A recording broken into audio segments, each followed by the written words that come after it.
Coming up on Mountain News this morning, Bourbon Street is back open, but it looks a little different. Why police say it's safe to be out here partying in New Orleans just in time for the Super Bowl. Plus, new information about the two men who died digging for coal last week. Dedicated to Eastern and Southern Kentucky, this is WYMT Mountain News this morning.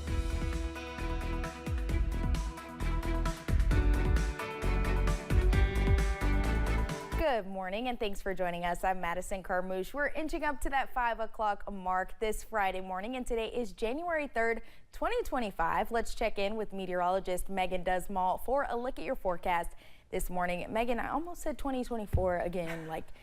That's the hardest part of a new year. You got to give yourself some grace. It's only 3 days in. This is the second newscast of the year.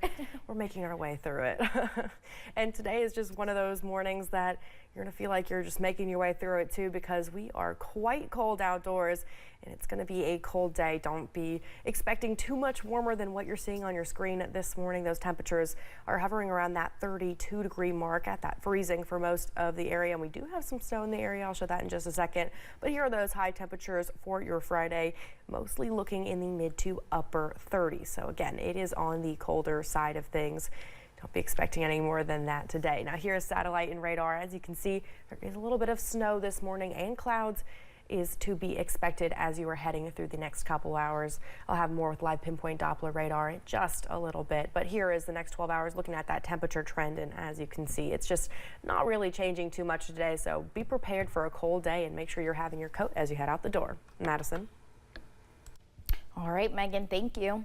This morning, we're getting a clearer picture of the moment surrounding Wednesday morning's deadly attack in New Orleans. Now, authorities clarified 14 people were killed when a man drove a truck into a crowd of people on Bourbon Street.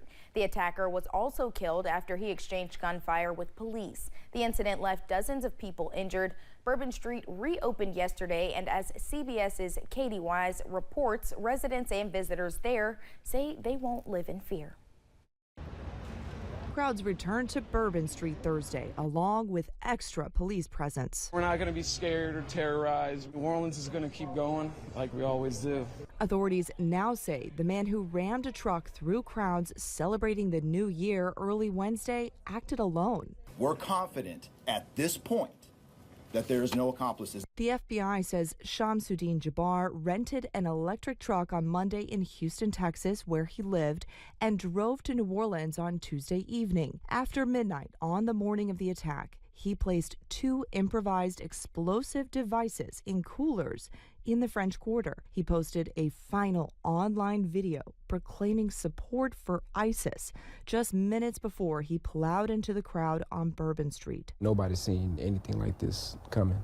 A local Texas CBS station spoke with the attacker's brother, who asked to remain anonymous. I'm still shocked by the whole thing. It still doesn't seem like it actually happened. But it did happen, and now 14 families are mourning the loss of lives cut tragically short. Like 27-year-old mom Nicole Perez. She works so hard. She has a lot of dreams. And 25-year-old Matthew Tenedorio, who worked at the Superdome. He was just a very loving, everybody's friend kind of person. Yesterday, the postponed Sugar Bowl was played at the Superdome after a message from President Joe Biden. The spirit of New Orleans can never be kept down.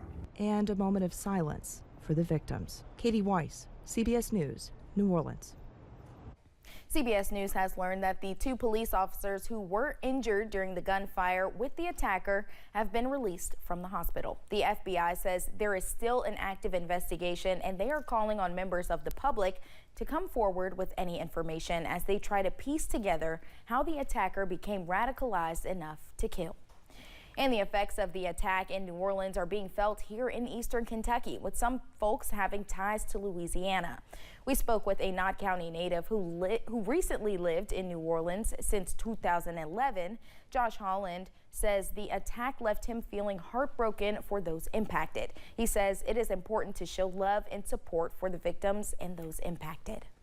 For folks here in eastern Kentucky, it's like, when you see stuff like this happen in a city like New Orleans, just don't be so quick to judge, don't be so quick to judge and say, well, these cities are evil, or these cities are just full of crime and violence. Like no, man, that's not the full story. Holland asked for continued prayers for the people of New Orleans. Governor Andy Beshear posted on social media Wednesday about the attack. He said, quote, the deadly attack on New Orleans was an act of evil and cruelty. Brittany and I are praying for the victims and their families.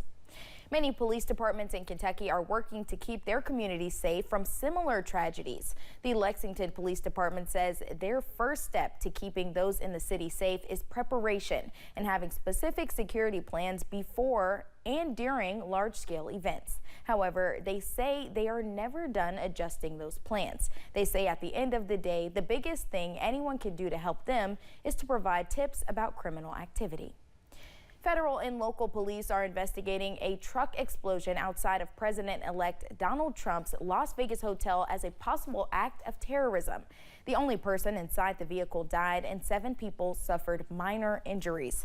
Authorities say they believe 37-year-old Matthew Levelsberger, a U.S. Army soldier, was the driver of the Cybertruck, but there is still work to do to figure out why Levelsberger shot himself and detonated a bomb in the truck. We are learning more about the 2 men who died digging for coal last week. Funeral services for Donald Short and Jonathan Hoskins are set for today in Clay County. WYMT's Phil Pendleton talked to their cousin about the difficult loss the family is dealing with. First cousins, but more like brothers. On Christmas Day, cousins Jonathan Hoskins and Donald Short were concerned about the weather forecast. That the temperatures were going to be dropping and that there was a cold front coming in and it was going to be raining. So they decided they would go together. Officials say the men died when the hill they were digging in collapsed. Their family says the 2 were simply concerned about their family's welfare and wanted to help. So essentially, yes, that's all they were doing, was trying to be prepared for throughout the Christmas season, just getting heat for their families. This is a family that has dealt with tremendous loss. They have dealt with other relatives that have passed away in recent weeks, and now to have the loss of these 2 men right after Christmas. It's a loss that has them financially strapped, and there's a big concern of how they're going to go forward. Something to heat their homes, and that's what we do in Appalachia. We rely on our resources. A joint funeral service is being held for both men at the Brown Mission Church in Oneida.